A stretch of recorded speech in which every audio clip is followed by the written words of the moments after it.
Hey guys, it is Jenna. Welcome back to my channel. Today, I'm bringing you something a little bit different. So, little background info on this video. I've been feeling kind of uninspired and just kind of blah about filming recently. It's been difficult for me to work up the resolve and mental energy to sit down and film coherent, clear, concise videos for you guys. And I don't want to just produce blah content, and that's just how I've been feeling recently about the past couple of videos that I made.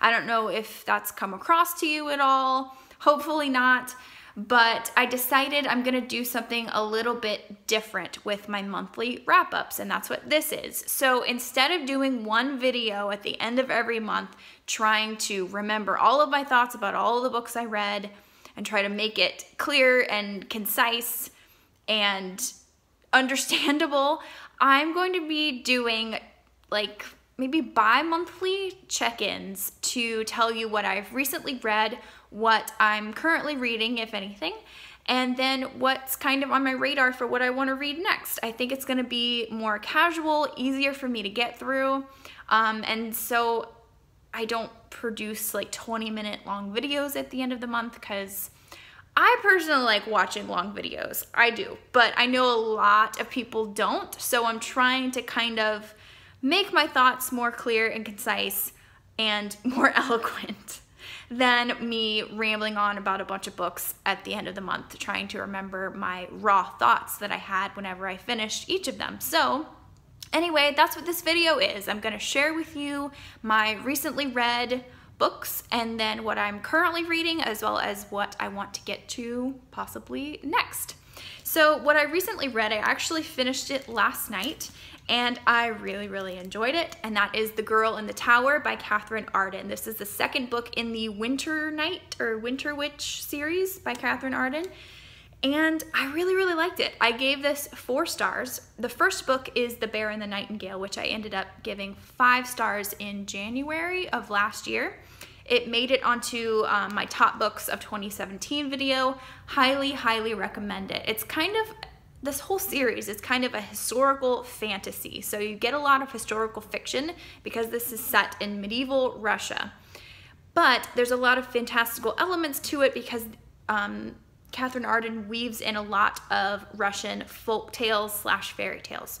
So if you like fantasy and you like historical fiction, this is the book for you.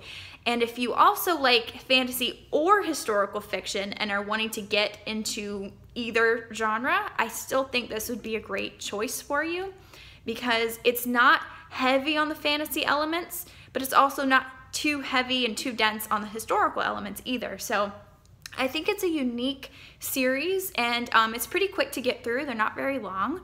The writing, I personally really enjoy this style of writing. It feels very much like a fairy tale, and it's kind of dreamlike in a way.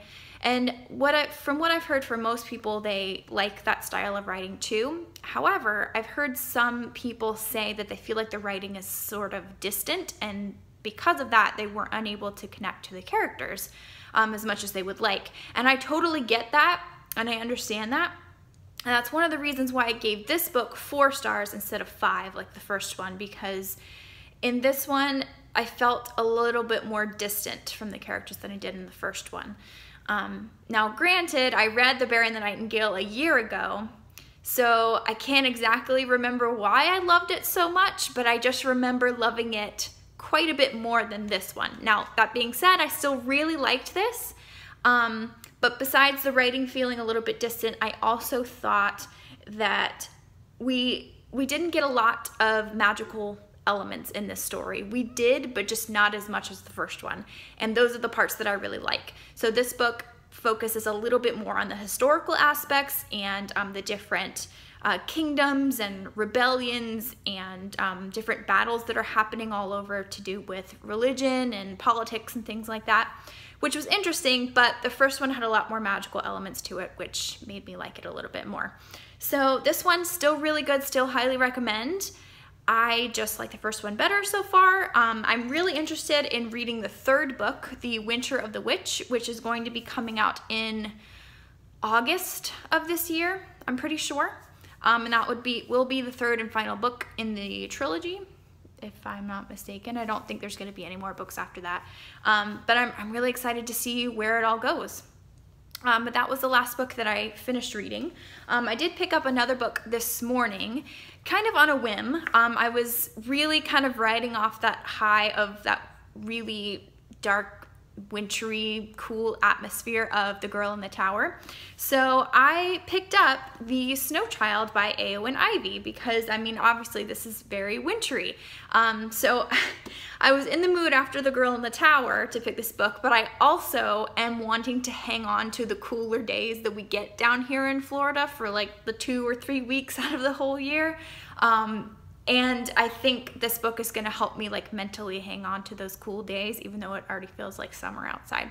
So anyway, I picked this up this morning. I read about 40 to 50 pages of it, and I'm really liking it so far.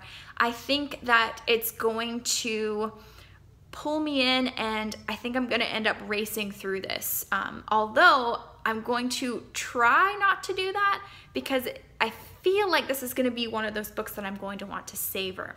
So going back to what this book is about, you probably have heard about it already, but it follows Jack and Mabel, who have just recently moved to Alaska in 1920 to start their own homestead and really make a new life for themselves. They have struggled to have a child, and Mabel really feels that pressure to have a child. She puts it on herself, and she also feels pressure from friends and family members and things like that. So they're really looking forward to this fresh start, but it's really hard to make a life in this desolate, isolating Alaskan wilderness. So I haven't gotten to this part yet, but apparently one day they kind of on a whim build a child out of snow, and then the next day this random little girl appears in the woods, and they think maybe magically somehow this could be their snow child that they made. So that alone sounds incredibly interesting to me. So I'm excited to get to the rest of this, but I think what has stood out to me the most so far, I'm not that far into it, but the writing style, I'm really, really liking it. It's quiet, it's simple, but it has this eloquence about it that really pulls me in, and it is able to describe raw emotions very, very well. There were already some paragraphs describing Mabel's feelings that she has of almost depression and just these feelings of being isolated and away from her friends and family. And also her insecurities and things like that. It's just been a really great experience so far, and I literally just started it. So I'm excited to get to the rest of it. I've heard nothing but amazing things from several people. So we will see how this goes. I'll let you know. And my next little check-in, this is already becoming really fun. So I do have a stack of books to show you that I'm currently kind of thinking about reading next. So there's 4 of them here. And I thought about doing like a little voting thing where you guys can pick which one I read next, but I have this fear that if I do that, I'm immediately not going to want to read the book that you guys choose for me, because I'm such a mood reader that if anybody tells me that I need to read a book, or if anything comes up as required reading, like for school or anything, I immediately am like, nope, not in the mood. So I probably won't do anything formal like that. But if you guys want to like casually suggest down below which one you think I should really read next, feel free to let me know. I will eventually get to all of these, but me being such a mood reader, it's just a lifestyle. So the first book that I'm thinking about reading next is The Glass Castle by Jeanette Walls. And I do have to admit, the main reason that I want to read this book is because I really want to watch the movie. It just looks fantastic. I really like Brie Larson, who plays Jeanette. Does she go by Jeanette in this book? I'm pretty sure it's a memoir. So she plays our main character, and it just looks so, so good. And I've heard great things about the book as well. So I don't know too much about it. It's just a memoir of what her life was like in her childhood, and she flashbacks a lot to when her parents were younger and things like that. So I'm just interested to get to it. I've been reading a lot of fantasy recently, so I think this could be a welcome change for my brain, because I've just been reading a lot about magic, which is great, but this just might be a nice change of pace. Next up, I have a BookTube darling and a crowd favorite, and that is The Shadow of the Wind by Carlos Ruiz Zafón. It has wonderful sticker residue up top. I will eventually get rid of that. Also, side note, I just realized that this book has gold foil on it. When I picked it up to film this video, I don't know if you can really tell in the camera, but it has gold foil, and I just now noticed, and I just thought that was silly of me, but I just now noticed that, and I've had this book for almost a year. Anyway, I'm really excited to get to this. I think that this is going to be a 5-star read for me. I'm pretty sure, I just have that gut feeling. It's just a book about books, and there's this, I don't know too much, but there's this little boy who ends up finding a book called The Shadow of the Wind, and he just becomes enamored with it and the author and finding out more about him, and I guess there's a mystery surrounding this book and this author.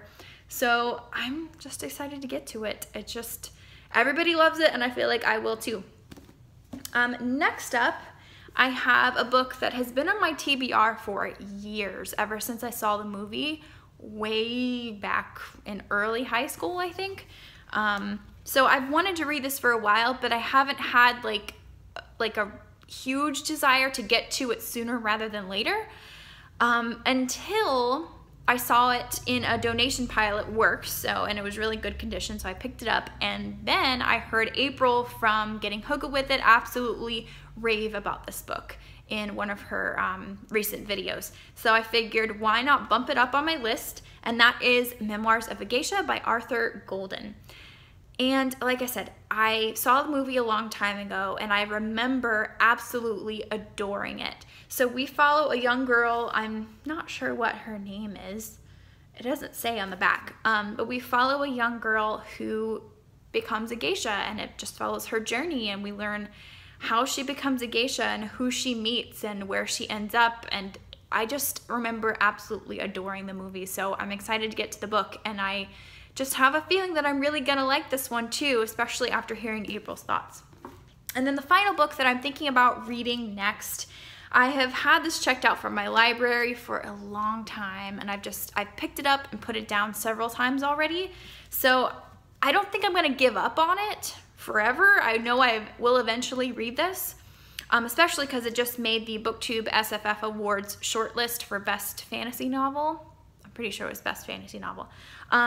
But that is Red Sister by Mark Lawrence. So this book just sounds awesome. I've never read anything by Mark Lawrence, but the premise of this book just really appeals to me. This follows several groups of people, I guess. I don't know, I haven't read it yet, but one of our main characters that we follow, her name is Nona, and we follow her journey as she becomes a Red Sister, which is essentially a nun, but they're actually assassins in this world. So nun assassins. I mean, need I say more? It just sounds incredibly cool and interesting.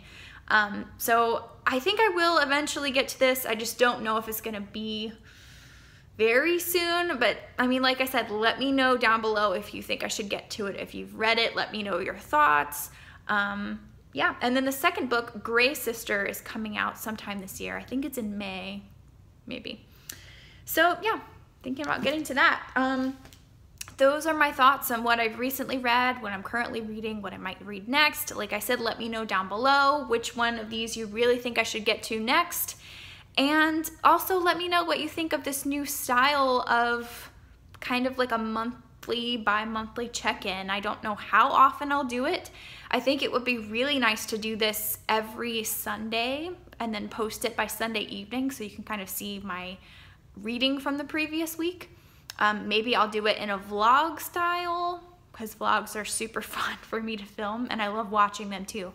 So I don't know, let me know. I love watching wrap-ups, but right now I just don't think they're for me to film. So anyway, thanks for watching. If you enjoyed this video, please give it a thumbs up and click subscribe if you want to see more of me talking about books. Bye guys.